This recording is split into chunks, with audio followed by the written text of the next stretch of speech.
Qo'shiqchilar shoiri Jo'ra Rahim 1933-yilda Namangan viloyatining Chortoq tumanida tug'ilgan.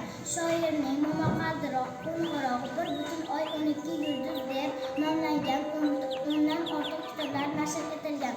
Hozir sizga 1,12 yulduz ertagini taqdim etamiz. Juda qadim zamonda cholu kampir bor edi. O'g'il va qiz ko'rmagan, dastyorga chizor edi. Ikkalasi ham aqlda edi dono. Shuning uchun qo'shnilar hurmatlardi doimo. Kampir uyda o'tirar, qilib uyning yumushin.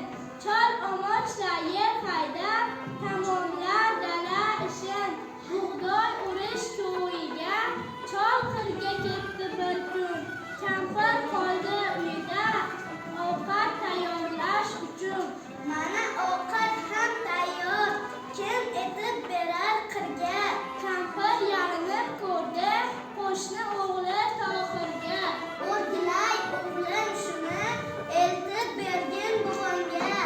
1,12 yulduz degin buvangga.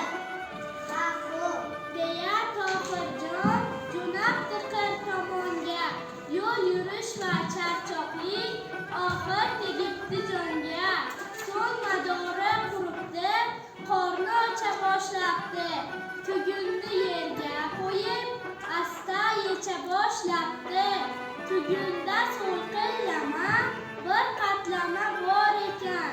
Idishda chuchvaralar terilgan qator ekan. Chuchvara qatlamadan keragicha yetdi u.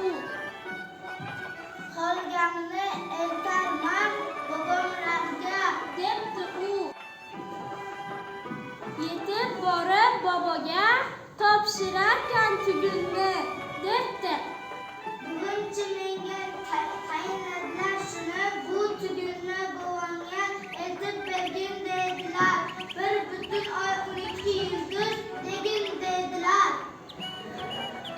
Tohirni alqab-yulqab bobo ovqatni yebdi. Idishni bera turib Tohirga shunday debdi. Kech qoldik o'zim judur, adashib qo'lni qildi. Yarimta oy oltita yulduz deb qo'y kampirga. Deya Tohirjon o'qday uchib ketibdi. Kechga qolmay kampirning huzuriga yetibdi. Siz yuborgan ovqatni bobom maqtab yedilar. Yarimta oy 16 yulduz degin dedilar. Shu tugunni yechibsana deb so'rab qoldi kampir. Yechganim yo'q buvijon. Tohir bermay turdisi. Shoshma yulduzim, quloq ber menga qara. 6 ta yulduz o'zi, 6 dona chuchvara, yarimta qatlamadir. Gapimga quloq solib, gap qaytarmay turatur. Bir butun qatlamadan yarmini o'zing yebsan.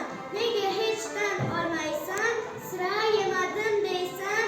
12 qatlam chuchvaradan